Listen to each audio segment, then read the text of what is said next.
Une information judiciaire est ouverte depuis ce mardi 18 juillet. Elle fait suite à la disparition d'Émile, âgé de 2 ans et demi, alors qu'il se trouvait avec une partie de sa famille, au Vernay, dans les Alpes de Haute-Provence, le samedi 8 juillet. Deux juges d'instruction du pôle d'Aix-en-Provence ont désormais l'enquête entre leurs mains.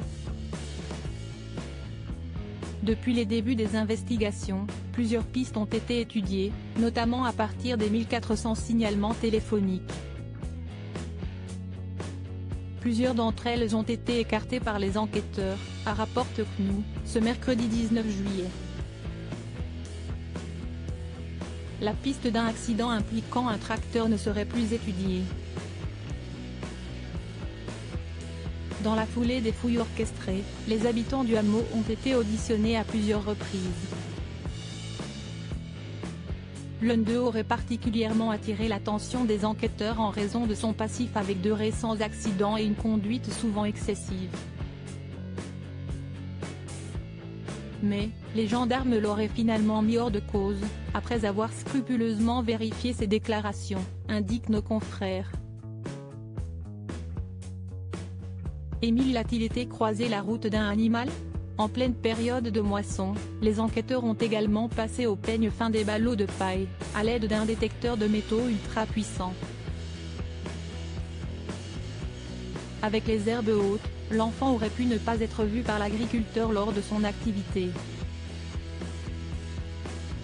Là aussi, la piste s'est avérée vaine. Faute d'indices également, la possibilité qu'Émile ait été enlevé par un animal, soit un loup soit un oiseau, ne semblerait pas être privilégiée par les autorités. Des traces suspectes ont également été relevées sur plusieurs voitures. Après analyse, il s'agissait finalement de sang animal ou de peinture. Les enquêteurs se basent désormais sur les relevés téléphoniques au moment de la disparition de l'enfant. Près de 1600 lignes téléphoniques ayant borné dans le secteur au moment de la disparition, a fait savoir Rémi Avon, le procureur de la République de Digne-les-Bains, indique France Info. Plusieurs semaines pourraient être nécessaires pour analyser tous ces éléments. Crédit photo, capture d'écran BFM Télévision.